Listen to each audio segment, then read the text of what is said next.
प्रेमियों,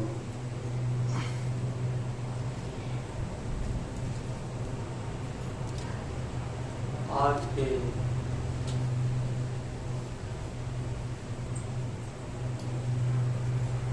इस पावन पर्व की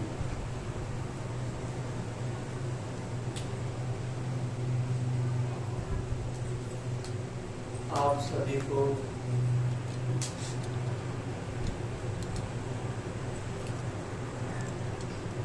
बहुत बहुत बधाई।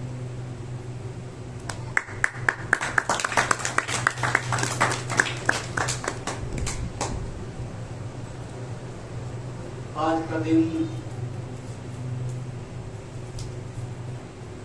हम सब के लिए ही नहीं, पूरी कायनात के लिए बहुत बहुत आनंदमय भी है और मंगलमय भी। और वो इसलिए है कि आज के दिन 14 सितंबर 1921 में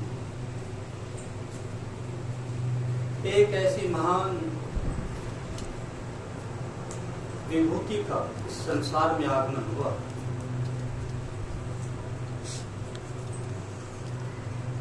जिन्होंने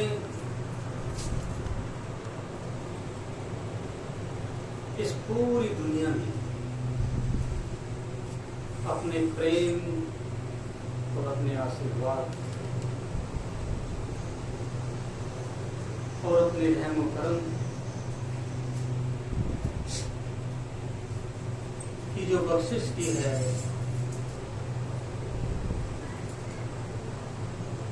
वो जब तक ये दुनिया रहेगी तब तक वो कायम रहेगी।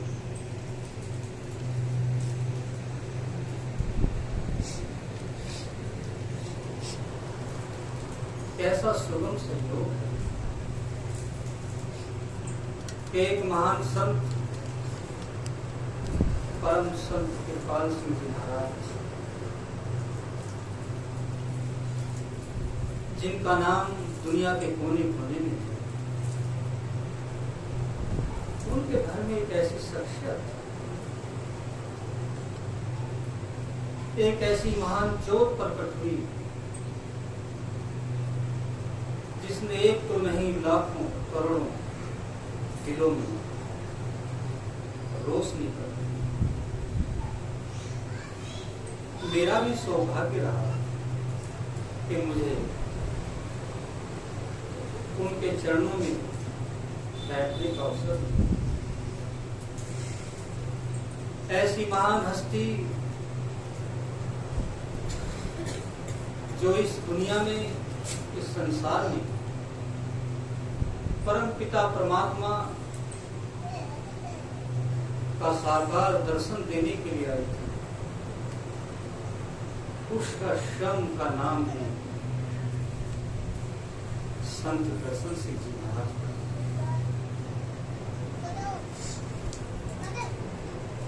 कैसा एक संयोग है कि नाम भी दर्शन है और श्रम परम पिता परमात्मा का दर्शन है।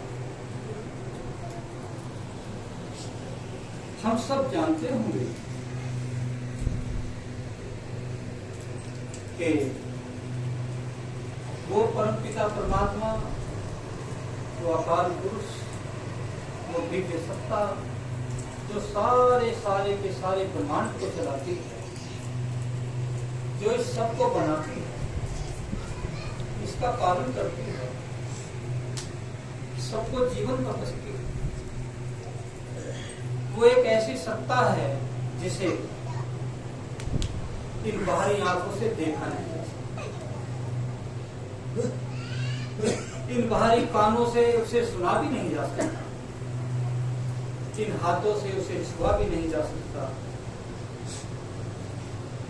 जब कभी उस परम पिता परमात्मा को हम जैसे लोगों पर, हम जैसे जीवों पर, हम जैसे गुनाहगारों पर उन्हें दया आती है तो वो कोई ना कोई रूप धारण करके इस संसार में आए। वो दिव्य सत्ता किसी न किसी पोल पर आकर कार्य करती है।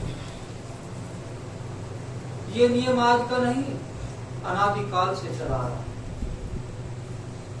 एक वक्त था जब वही सत्ता भगवान राम के चोले में काम करती थी, कृष्ण भगवान के चोले में काम कर रही थी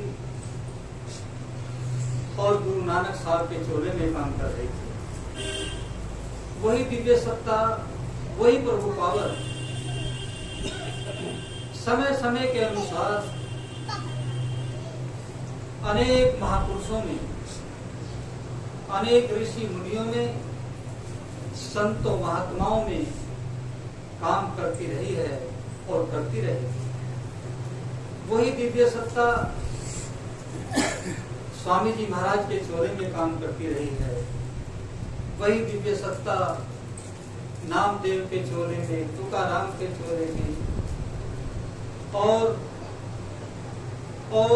कबीर साहब के चोले में, रविदास के चोले में और बाबा सावन सिंह जी महाराज के चोले में, परम संत कृपाल सिंह जी महाराज के चोले में,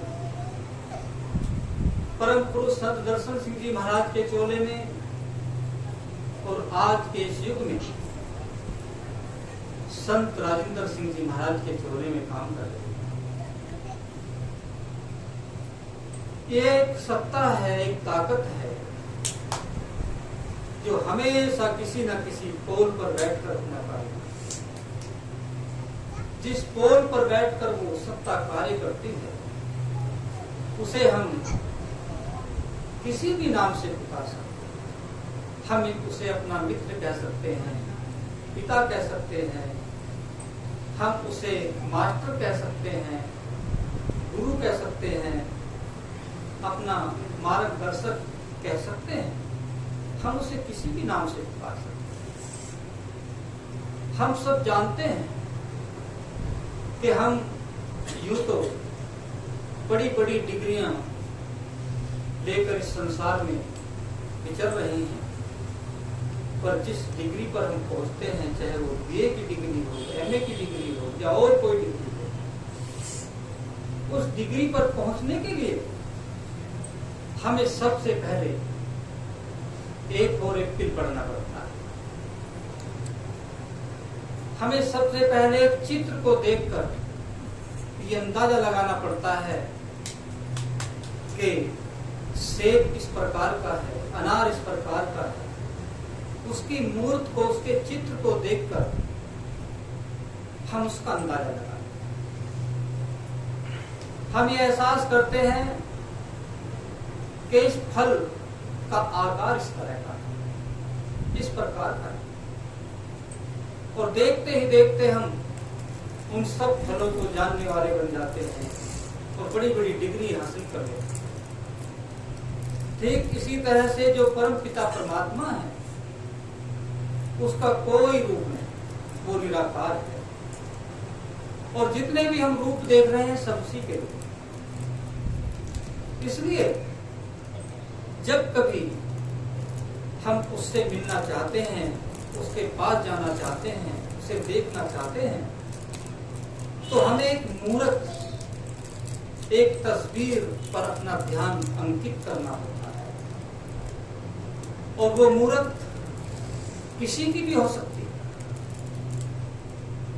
पर जिस मूर्त का हम ध्यान करते हैं, जिसे हम अपने ध्यान का केंद्र बनाते हैं, वो बहुत बड़े मायने रखती है। जिसका हम ध्यान करते हैं, हम उसी का रूप बन जाते हैं। कृष्ण भगवान ने गीता में कहा कि अंत मते सो गति, कि मुझे जिस जिस रूप में जो भजता है, मैं उसी रूप में उसकी सहायता करता हूं। अगर हम उस परम पिता परमात्मा का ध्यान करके हम किसी भी रूप के माध्यम से उस तक पहुंचना चाहते हैं तो वो सबसे जो कारगर रूप है वो किसी महापुरुष का हो, क्योंकि वाणी हमें समझाती है कि गुरु की मूरत मन में ध्यान, गुरु की मूरत मन में ध्यान, गुरु का शब्द मन कर मन मान, मत कोई भरम भूलो संसार, गुरु बिन कोई ना हो।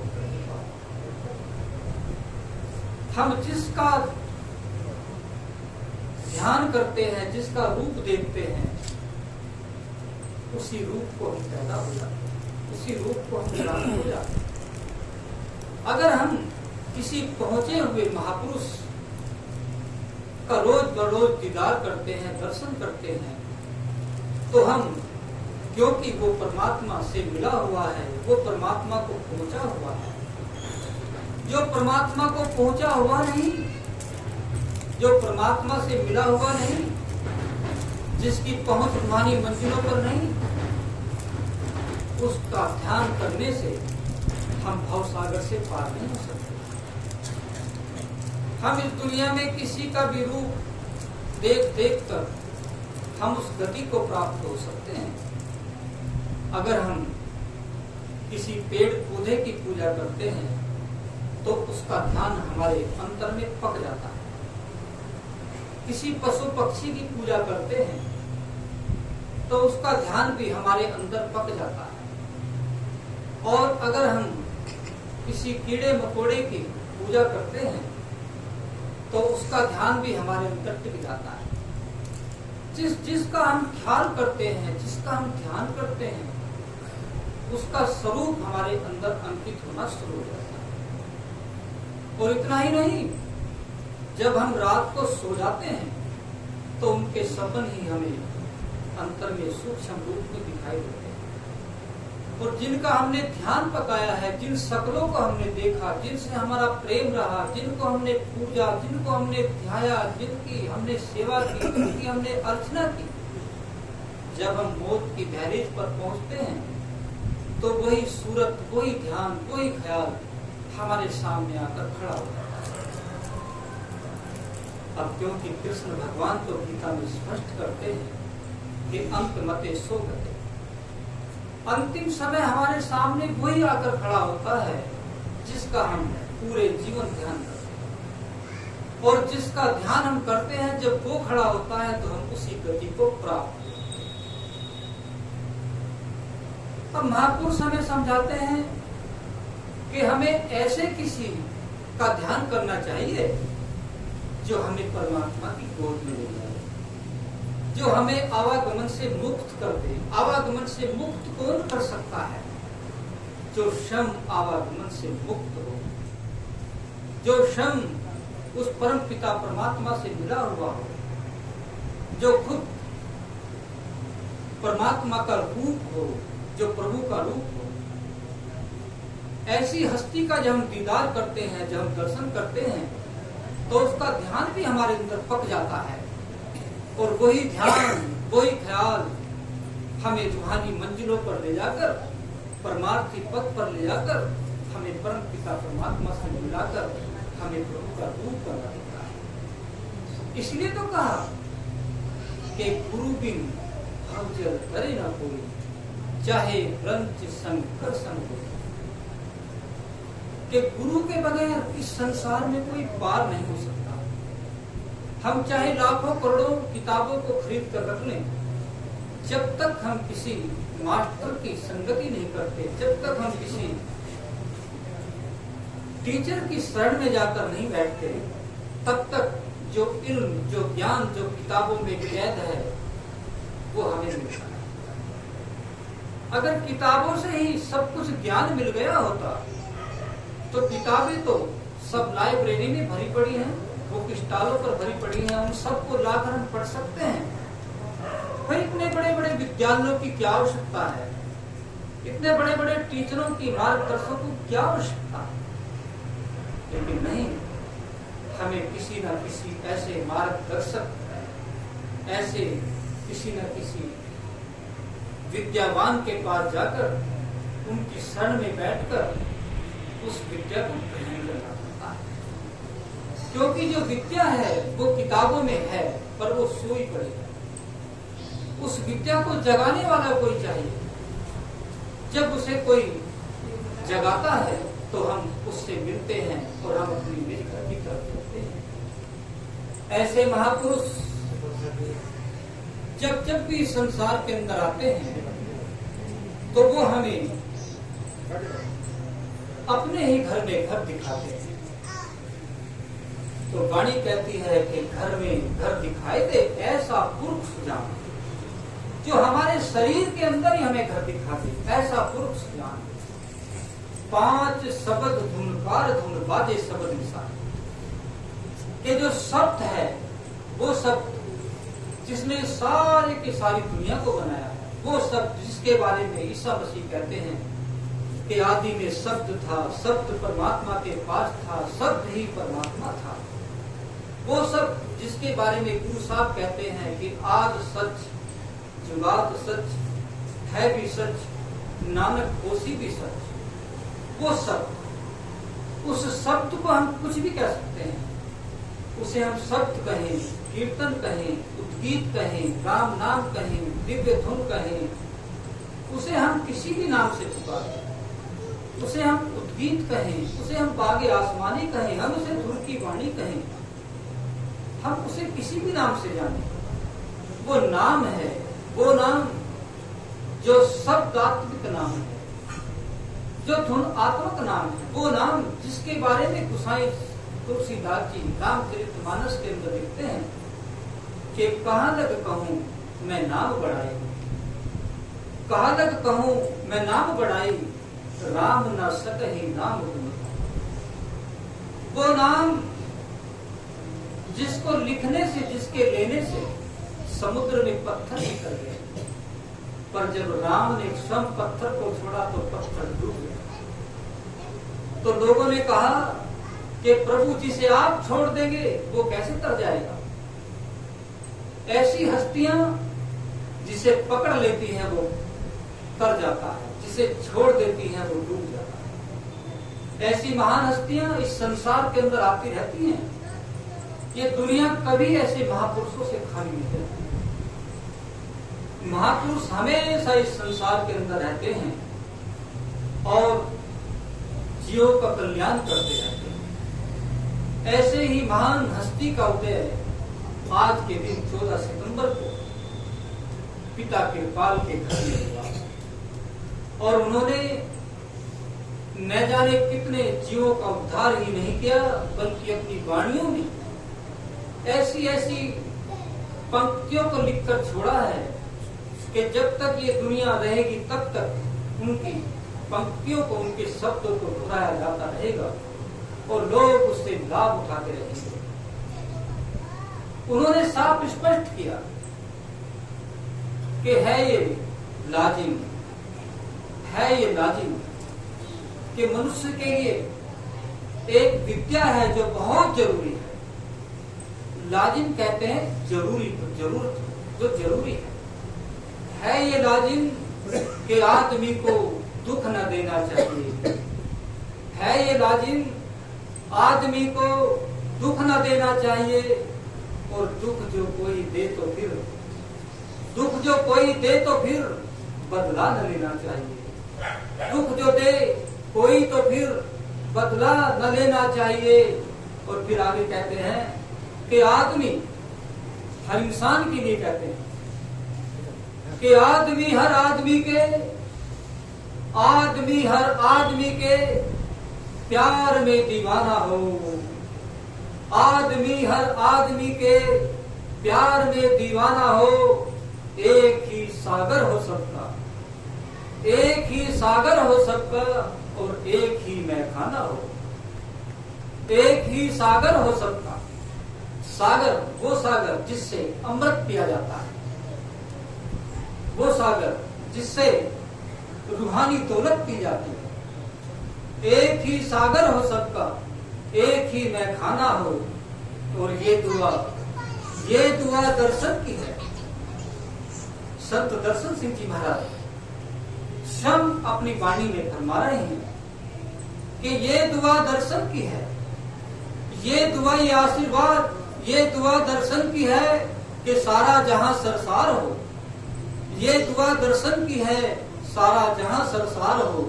सरसार के मायने हैं कि खुशी से झूमना, आनंद और मस्ती में रहना। ये दुआ दर्शन की है, सारा जहां सरसार हो और हर आदमी के वास्ते, हर आदमी के वास्ते सारे दिलों में प्यार हो। ये उस महान हस्ती की वाणियां हैं जिनका उदय आज के दिन हुआ, जिन्होंने इस सारी कायनात को प्रेम के सूत्र में बांध दिया, प्यार के सूत्र में बांध दिया। क्योंकि हम सब एक ही प्रभु के बच्चे हैं, हम सब एक ही पिता की संतान हैं। और जब एक पिता की संतान है तो फिर हमारा जब पिता एक है तो फिर हम आपस में भाई भाई और भाई बहन ही हुए ना। फिर काय का झगड़ा, काय का द्वेष और काय की कटुता। मैंने अपनी वाणी में लिखा था कि आओ मिलो दुनिया के लोगों, आओ मिलो दुनिया के लोगों, ये गला तैयार है। आओ मिलो दुनिया के लोगों, ये गला तैयार है। क्या बताएं हम तुम्हें, हमको तो तुमसे प्यार है। क्या बताएं हम तुम्हें, हमको तो तुमसे प्यार है। और फिर ये जो रूहानियत की जो बात है, जो प्रेम की बात है, जो प्यार की बात है, ये तो कोई महापुरुष ही कर सकता। हम तो देखते हैं कि हम तो अपना जो घर है, जो अपना परिवार है, उसमें भी प्यार नहीं कर पाते। महापुरुष हमें समझाते हैं कि जिन घरों में प्रेम है, जिन परिवारों में प्रेम है, उनकी झोपड़ियां भी प्रेम से जगमगाती हैं। उनके पुराने टूटे हुए छप्पर भी परमार्थ के चिराग से उज्जवल रहते हैं। पर जो बड़े बड़े महल हैं, जो बड़े बड़े घर हैं, जो बड़े बड़े भवन हैं, बड़े बड़े भवन तो बना दिए हैं, पर उनमें रहने वाला कोई परिवार नहीं। परिवार तो उसको कहा जा सकता है जिसमें प्यार हो। बिना प्यार के तो कोई परिवार हो ही नहीं सकता। अगर प्यार नहीं है तो परिवार कहाँ? भवन कितने ही बड़े हों, दरबार कितना ही बड़ा हो, अगर उसमें परिवार नहीं है, अगर उसमें प्यार नहीं है, तो वो सब फूट का पासा है। कितने ही बड़े सवारी के साधन हों, कितने ही बड़े आने जाने की सुविधाएं हों, कई कई गाड़ियां हमारे पास खड़ी हों, और हमारे पास अगर समय ही ना हो कहीं पर जाने का, तो फिर साधनों का फायदा ही क्या है? हमारे पास अपूर्व बहुत सारे पदार्थ खाने पीने के लिए हों, बहुत सारी चीजें हमारे भोगने के लिए हों, हमारे पास स्वास्थ्य ना हो, तो फिर उनका लाभ ही क्या है? हमें चाहिए कि हम स्वस्थ रहें, हम परिवार को एकजुट करके रहें, और हम अपने घर को सजाकर, प्रेम से सजाकर रखें। ये संदेश है उस महापुरुष का, जिसका आगमन आज के दिन 14 सितंबर को होगा। हम सब उन्हीं के आगमन की खुशी में यहाँ बैठे हैं। हम उनके आगमन को जन्मदिन इसलिए नहीं कहते हैं कि ऐसे महापुरुषों का जन्म नहीं होता। ऐसे महापुरुष केवल प्रकट होते हैं। जन्म तो शरीर का होता है, शरीर पैदा होता है, शरीर मरता है, पर जो रूहानी ताकत है, जो रूहानी दौलत है, जो परमपिता परमात्मा की सत्ता है, वो किसी पोल पर आकर जब कार्य करती है तो उसे हम पैदा होना नहीं कहते, उसे प्रकट होना कहते। ये कहा भी गया है कि जन्म मरण दोऊ में नाही, जन पर उपकारी आए। कैसी महान हस्तियां, ऐसे महान महापुरुष जन्म और मरण में नहीं होते। जन्म तो उनके शरीर का होता है, उनका शरीर हमारे शरीर की तरह पैदा होता है, हमारे शरीर की तरह छूट जाता है। पर वो हस्तियां जो उस पोल पर काम करती हैं, वो दिव्य सत्ता जो उस पोल पर काम करती है, उसका आगमन होता है। वो पैदा नहीं होती।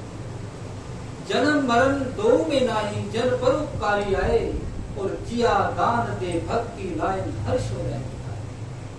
ऐसी महान विभूति जब किसी पोल पर आकर कार्य करती है तो फिर वो अपने जिंदगी का दान देती है, अपने जीवन का दान देती है।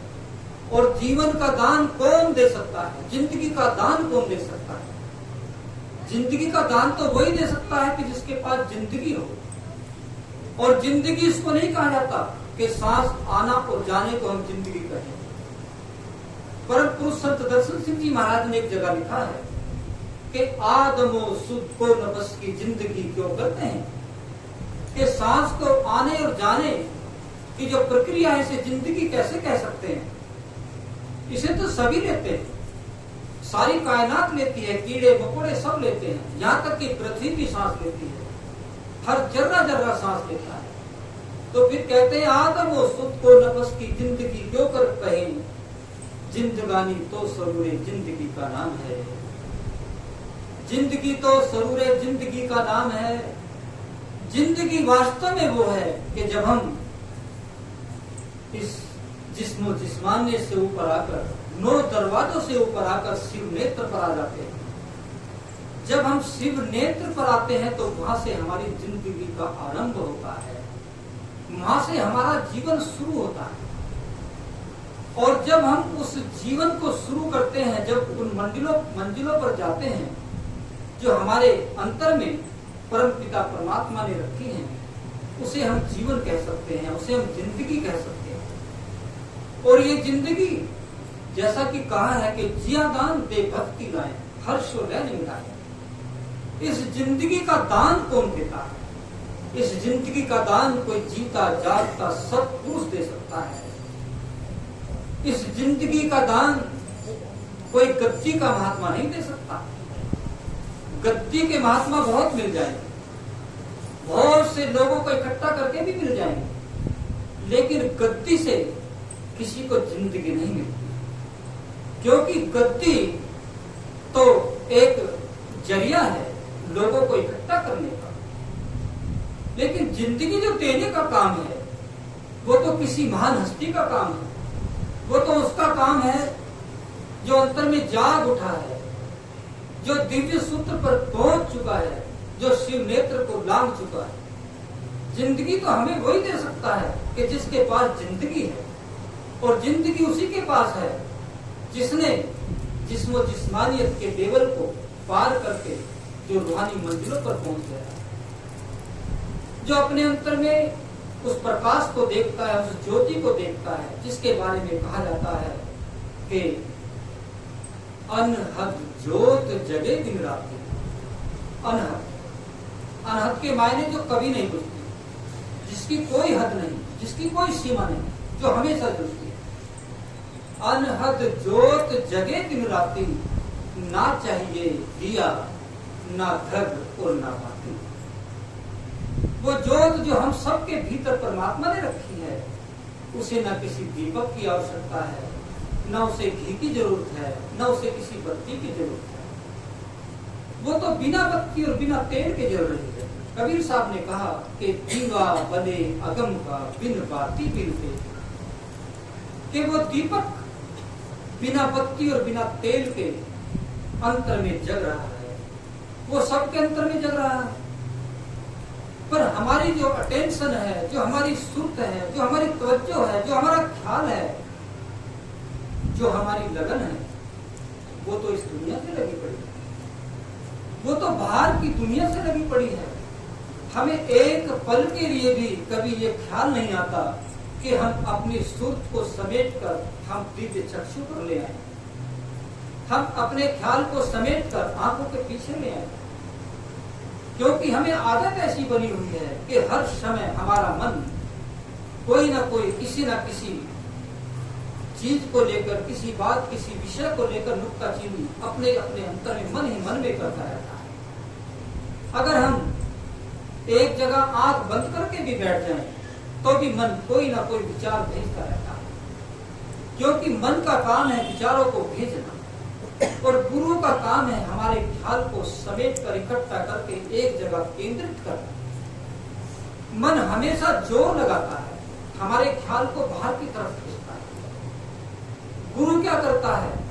खेचे सूरत गुरु बलवान। गुरु हमारी सुरती को खींचता है और तवज्जो के जरिए खींचता है। अपनी तवज्जो देकर हमें आंखों में लाता है, अपनी आंखों के जरिए हमारी आंखों में झांकता है और हमारी आंखों को इतनी मजबूत बना देता है, इतनी मजबूत बना देता है कि हम अपनी इन आंखों से अंतर में केंद्रित होना शुरू हो जाते हैं। तो जब वो ऐसा करता है तो वो जिया दान देता है।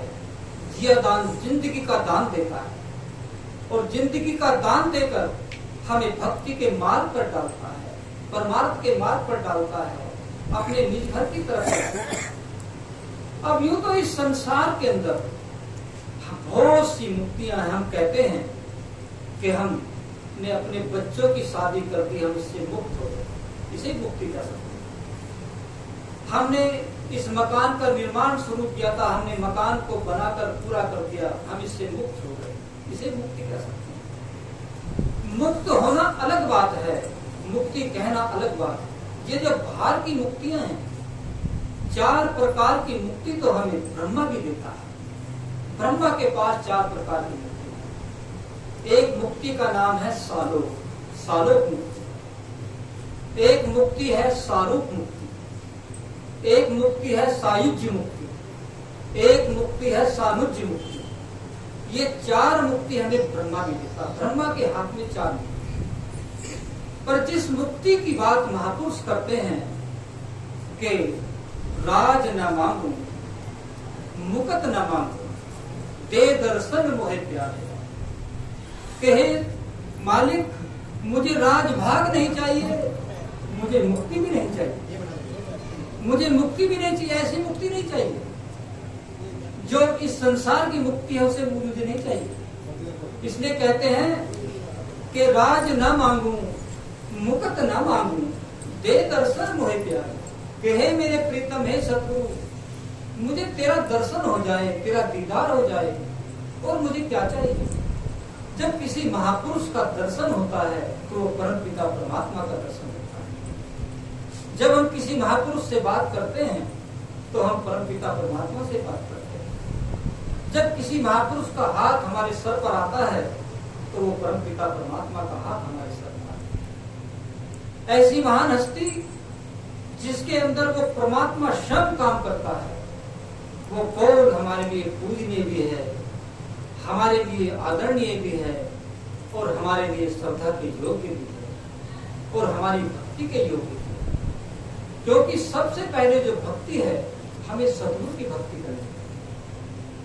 जब तक हम गुरु की भक्ति नहीं करते, आगे की भक्ति खुलती नहीं। क्योंकि गुरु जो हम बाहर की तरफ बाहर की दुनिया में देखते हैं, उस गुरु के जरिए ही हम अंतर्मुख होते हैं, और अंतर में जो हमारा गुरु है वो हमें ऐसे ही दर्शन नहीं देता। बाहर तो दर्शन होने आसान है, अंतर में दर्शन होना बड़ा मुश्किल है। क्योंकि अंतर में गुरु का नूरी स्वरूप है। बाहरी जो जिस्मानी रूप है, ये तो 5 तत्व का बना हुआ है। हम भी 5 तत्व के बने हुए हैं।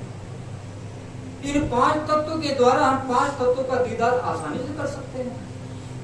और जो नूरी स्वरूप है, उसके लिए तो हमें नूरी स्वरूप की जरूरत पड़ती है। उसके लिए तो हमें उसी रास्ते पर चलना पड़ता है।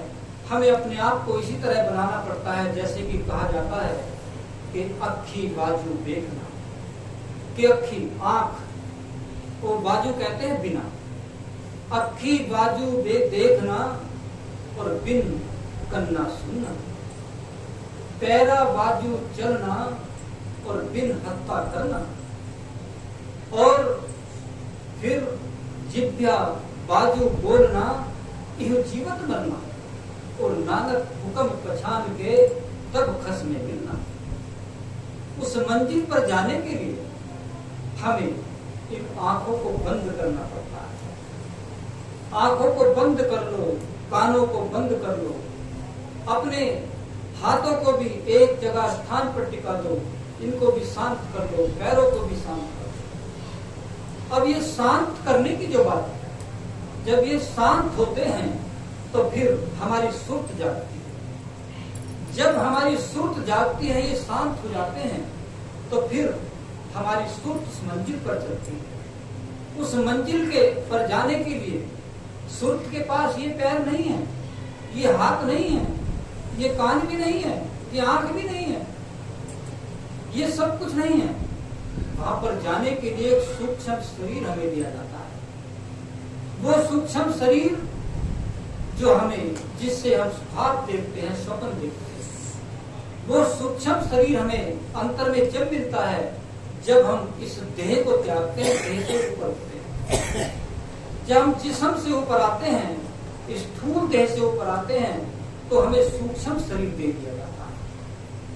यही वो सूक्ष्म शरीर है जिसमें हमें सुख शांति भी मिल सकती है और जिसमें हमें पीड़ाएं भी मिल सकती है। अगर हमने अपने जीवन में शुभ कर्म किए हैं तो सूक्ष्म शरीर देकर हमें स्वर्गों और वैकुंठों के अंदर बैठा दिया जाता है। अगर हमने बुरे कर्म किए हैं तो सूक्ष्म शरीर देकर हमें नरकों के अंदर भेज दिया जाता है। ये हमारा शरीर जो 5 तत्व का देहिक शरीर है, जो स्थूल देह है, ये तो इसी संसार के अंदर छूट जाती है, ये तो हमारे साथ जाती नहीं। स्थूल देह हमारे साथ जाती नहीं, सूक्ष्म देह हमारे साथ जाती है। स्थूल देह है कि यहीं पर रह जाती है, और वही देह है जिसके द्वारा महापुरुष हमें अपनी रूहानी मंजिलों पर लेकर जाते हैं। उसके बारे में कहते हैं कि आंख के बगैर देख उसके जलवागारों को, कान के बगैर सुन उसकी गायबाना सर। ये हमारे परम पुरुष संत दर्शन जी महाराज की बात है कि आंख के बगैर उसके जलवों को देख, कान के बगैर उसकी वाणी को सुन, उनके शब्दों को सुन, और बगैर पैर के चल उसकी रह गुजारो नहीं, बगैर पैर के उसकी तरफ चल, और बगैर हाथ के काम कर सब उसी के लिए, बगैर हाथों के सब काम उसके लिए कर। और फिर कहते हैं इसी तरह से अगर जीते जी मरेगा तू, इसी तरह से अगर उसका हुक्म मानेगा तो खुदा का और तू ओहदे कमाल पाएगा, तू बंदा होके खुदा का विशाल पाएगा। और विशाल कहते हैं मिल जाना, प्रभु का दीदार करना, उसे विशाल कहा जाता है। परमात्मा का दीदार करना, परमात्मा को प्राप्त करना, उसे दीदार। सभी महापुरुषों ने हमें एक ही संदेश दिया है, एक ही उपदेश दिया है। अब हम, क्योंकि आज के दिन जब हम महापुरुष का, एक ऐसी महान हस्ती का जन्मदिन मना रहे हैं, परम पुरुष संत दर्शन सिंह जी महाराज का हम आज का जो आगमन दिवस है, जो आगमन पर्व है, उसे यहाँ पर खुशी के साथ मना रहे हैं, तो हमें उनके बारे में थोड़ा सा विचार करना चाहिए कि उन्होंने 14 सितंबर 1921 को इस धरा पर प्रकट होकर ऐसे ऐसे जीवों का उद्धार किया, ऐसे ऐसे जीवों को पार लगाया कि जो उसके अधिकारी भी नहीं थे, ऐसे ऐसे जीवों का कल्याण किया जो उनके सामने बैठने के योग्य भी नहीं थे, उनके सामने जाने के योग्य भी नहीं थे। और ऐसे अनेकों जीवों को उतारा, अनेकों जीवों को पार किया, अनेकों जीवों पर अपनी रहमत, अपनी बख्शिशें की। और उनमें से एक तो मैं भी ऐसा जीव हूं जो उनके चरणों में बैठने का अधिकारी किसी भी रूप से नहीं था। न मेरे पास कोई गुण था, न मेरे पास कोई दौलत थी, न मेरे अच्छे कर्म थे, न मैं किसी योग्य था, न मैं कुछ जानता था, मैं किसी भी योग्य नहीं था। पर उसने अपनी दया से, अपनी रहमत से, अपनी बख्शिश से मुझ नाचीज को, मुझ नालायक को भी अपने चरणों में बना बैठाकर इस लायक कर दिया कि आज मैं आप सबके सामने बैठा हूं। यह उसकी दया है, उसकी महिमा है, यह उसकी अपार कृपा है। वो जब किसी को चाहते हैं तो वो गंदगी से निकाल कर फूलों की सेज पर बैठा देते हैं। ये सामर्थ्य एक महान संत, एक सद्गुरु के अंदर ही हो सकती है। ये सामर्थ्य एक आम इंसान के अंदर नहीं हो सकती। एक आम इंसान क्या कर सकता है? आम इंसान तो कुछ भी नहीं कर सकता। जो कुछ करे करे सोई संता, संत बिना नहीं पावे पर। संत ही सब कुछ कर सकते हैं। ऐसे महान महापुरुष जिनकी याद में हम यहाँ पर बैठे हैं, जिसके विषय में हमने अभी वाणी में सुना था, मैंने उसमें लिखा था कि ये दिन 14 सितंबर का, ये दिन 14 सितंबर का अजीबो रंग लाया है। अरे दर्शन के चोले में खुदा धरती पे आया है, खुदा धरती पे आया है। वो परमपिता परमात्मा क्षण एक मानव बोल बना गया, जिसे देखकर अकल चक्कर खाती है कि वही एक मानव का बोल, वही दो हाथ, वही दो पैर, वही आंखें, वही कान, वही सब कुछ। लेकिन सब कुछ वही होते हुए और भी बहुत कुछ उनके अंदर कार्य कर, उनके अंदर बहुत बड़ी महान शक्ति कार्य कर रही थी। हमने अपनी आंखों से देखा है कि उन्होंने अपनी खामोशी की निगाहों से, अपनी रहमत की नजरों से एक तो का नहीं, जितने भी उनके सामने बैठे सबका कायाकल्प कर दिया, सबका उद्धार कर दिया। बस एक बार ही उठी निगाह महफिल में और किसी खबर के खजाने लुटा दिए। एक बार उठी निगाह महफिल में कोई क्या समझ सका कि किसी खजाने लुटा दिए। तो ये ऐसी महान हस्तियां जब इस संसार के अंदर आती हैं तो वो अनेक दिलों में उजाला करती हैं, जैसा कि परम पुरुष संत दर्शन सिंह जी महाराज ने किया। परम पुरुष संत दर्शन सिंह जी महाराज, जिन्होंने ना कोई पापी देखा, ना पुण्य, ना इंडियन, ना अमेरिकन, न जाने कितने मुल्कों में जा जाकर लोगों का कल्याण किया। और इतना ही नहीं, अपनी वाणी और अनेक अनन्य महापुरुषों की वाणियों को अनेक भाषाओं में, 50 से भी ज्यादा भाषाओं में प्रकाशित कराकर अपनी लाइब्रेरी के अंदर रखकर जन कल्याण के लिए रख दिया। और जन कल्याण के लिए उन्होंने कितने कार्य किए कि कहीं पर कोई अगर दुखी इंसान हो और उनकी नजर उन पर पड़ गई तो उसे हर दुख से दूर कर दिया, उसके अंदर में खुशियां। ये परम पुरुष संत दर्शन सिंह जी महाराज की एक खासियत थी, उनकी एक खूबी थी कि जब वो मिलते थे तो ऐसे मिलते थे कि जैसे बस कोई एक अपना सगा ही मिल रहा हो, अपने कोई परिवार का हो, अपना कोई रिश्तेदार हो, अपना कोई मित्र हो, अपना कोई सखा हो। उनके मिलने का एक अंदाज था, वो प्रेम जो उनके हृदय में था। जबकि उनकी निगाहें खामोश थी, पर प्रेम की सीमाएं, प्रेम की जो रेशे थे, प्रेम के जो रेशे उनके अंदर से फूटते थे, जो प्यार की खुशबू उनके अंदर से निकलती थी, उनके पास जाने वालों को गद गद कर दी।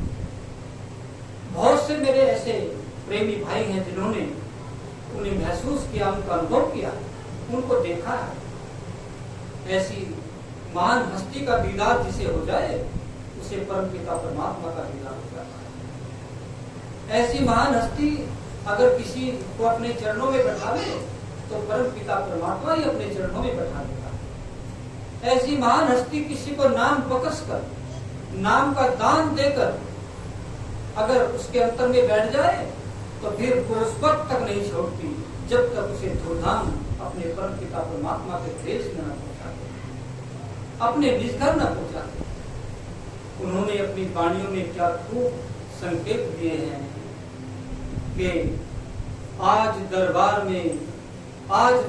में क्या नजारा है, इश्क शबनम ही नहीं, इश्क शबनम भी है और सरारा है। आज दरबार में एक अजब नजारा है, इश्क शबनम भी है और ये वो भी एक सरारा है। एक शबनम भी है, वो तो लिखते हैं कि राज ये मुझ पे आस तारा है, इश्क शबनम नहीं सरारा है। पर हम तो महसूस कर रहे हैं कि दरबार में उनका ऐसा नजारा है कि जो प्रेम है वो आग बनकर भी शबनम बन रही है। वो आग, प्रेम तो आग है, पर उसमें इतनी शीतलता आ रही है, इतना प्रेम आ रहा है, इतनी मस्ती आ रही है कि वो आग के शोले भी प्रेम के शोले बन रहे हैं, अपने प्रेम की सीमाएं छेड़ रहे हैं। और उनकी वाणी की खूबसूरती देखिए, क्या कहते हैं कि नाव टकरा जाए अगर तूफान से, नाव टकरा जाए अगर तूफान से, तो फिर बस ऐसे ही सतगुरु का सहारा है। अगर नाव टकरा जाए तूफान से, तो बस फिर मुर्शिद का ही, सतगुरु का ही सहारा है। राज ये मुझ पे आस्कारा है, इसका शबनम नहीं सरारा है। आज दरबार में एक अजब नजारा है, और इश्क शबनम भी है और वही सरारा है। ये महान महापुरुषों की एक खासियत है कि जब वो हम पर अपनी नजरें कर्म करते हैं, तो फिर आग को भी शबनम बना देते हैं और शबनम को आग बना देते हैं। क्योंकि ये जो प्रेम है, ये जो प्यार है, ये जो मोहब्बत है, ये हमें नम्रता भी देती है और हमारे अंदर आग भी लगाती है। क्योंकि ये कहा जाता है कि जो परवाने हैं वो तो आग पर जलने के लिए बेताब रहते हैं, वो तो जल जाते हैं, वो तो भस्म हो जाते हैं। ऐसे ही जो गुरु के दीवाने हैं वो तो अपनी हस्ती को मिटा देते हैं, अपने आप को मिटा देते हैं। और जब वो अपने आप को मिटा देते हैं तो वो सब कुछ मिल जाता है, उन्हें सब कुछ मिल जाता है, वो सब कुछ बन जाता है। तो आइए हम जब आज के दिन यहाँ पर बैठे हैं, उनकी छत्र छाया में सब मिलकर बैठे हैं। आज के 14 सितंबर के दिन, इस शुभ आगमन के दिन जब यहाँ पर हैं, तो हम सब बड़ी खुशी के साथ उनका उत्सव मना रहे हैं। और ये जो आगे का कार्यक्रम है, ये भी आपके सामने अभी आगे और कुछ देर के लिए चलेगा, और आप और हम सब उनके प्यार में, उनकी बस्ती में, मस्ती में, उनके आनंद में विभोर होकर सब झूमेंगे, सब मस्त होंगे और सब आनंद मंगल मनाएंगे। और उस आनंद के अंदर हम सब कुछ भूल कर अपने परम पिता परमात्मा की याद में खो जाएंगे, अपने सतगुरु की याद में खो जाएंगे। क्योंकि आज का दिन खुशियों का दिन है, आज का दिन बड़ा मुबारक और बड़ा मंगलमय दिन है। आज का दिन हम सब के लिए मुबारक है, हम सब के लिए बधाई के योग्य है, हम सब के लिए खुशियां लेकर आया है, हम सब के लिए आनंद लेकर आया है। क्योंकि हमारे परम गुरु संत दर्शन सिंह जी खुद ही अपनी पंक्तियों में लिखते हैं कि रक्ष करती है भजा, रक्ष करती है भजा, वैद्य में जाम आया है। रक्ष करती है भजा, वैद्य में जाम आया है, फिर कोई लेके बहारों का प्याम आया है।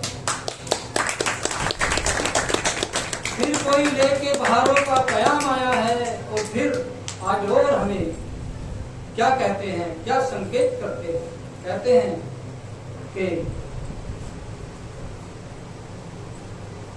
बाद ख्वाराने खन।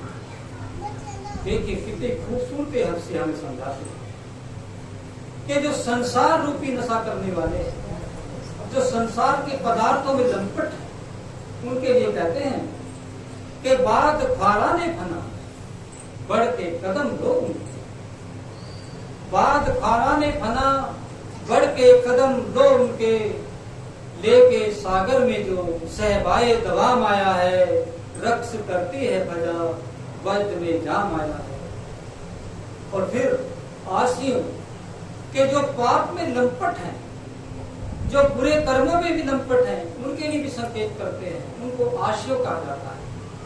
आशियों के मायने हैं पापी। आशियो शुक्र, आशियो शुक्र की जा है कि बफैजे खालिक, के पापियों शुक्र करो, उस परम पिता परमात्मा का शुक्र करो, उसका धन्यवाद करो। आशियो शुक्र की जा है कि वफैजे खालिक, आशियो शुक्र करो कि जा है वफैजे खालिक, लेके बख्शिश का वो पयाम आया है। रक्ष करती है भजा, वज्र में जाम आया है।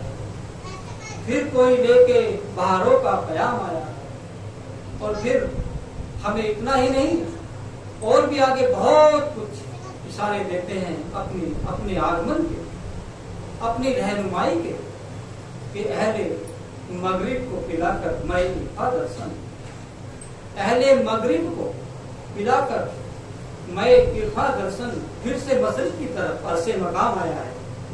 कि देखिए कि दिव्य ज्योत है, एक सूर्य है जो हमें इस आसमान पर चमकता है, और जब वो पश्चिम की तरफ जाकर छिपता है तो हम समझते हैं कि सूर्य छिप गया। सूर्य तो कभी छिपता नहीं, पर वो पर्दा करता है, और फिर जब सुबह की पोह फटती है तो फिर वो पूरब की दिशा से निकलकर फिर हमें रोशनी देने के लिए ऊपर हो जाता है। तो कहते हैं कि मैं ये जो अहले मगरिब को पिलाकर मैं इल्फा दर्शन, फिर से मशरिक की तरफ अरसे मकाम आया है। मगरिब कहते हैं पश्चिम को और मशरिक कहते हैं पूर्व। अहले मशरिक की तरफ फिर से अरसे मकाम आया है, रक्ष करती है भजा वज्र में जाम आया है, फिर कोई लेके बहारों का प्याम आया है। ये वो प्याम है जिसके हम तालिब हैं, जिसको हम चाहते हैं, जिसके हम चाहने वाले हैं। हम सबको मिल जाए तो हमारा कल्याण हो जाए। तो आइए, जब हम आज के दिन यहाँ पर, आज के खुशी के पर्व पर यहाँ पर इकट्ठे हैं, तो हम खुशियाँ मनाएंगे, हम मस्ती मनाएंगे, और सब अपने अपने अंदाज में उनके जन्मदिन की खुशियों को ग्रहण करेंगे, ताकि हम सब खुशी के अंदर मस्त हो जाएं और उसमें छूट जाए। तो आइए, मेरा निवेदन है आप सबके चरणों में और परमपिता परमात्मा के चरण कमलों में, कि वो आज के इस प्रोग्राम को जैसे सफल बना रहे हैं, आगे ऐसे और आनंद मंगल करते हैं। प्यारे सत्संग, इसी के साथ में आपसे क्षमा।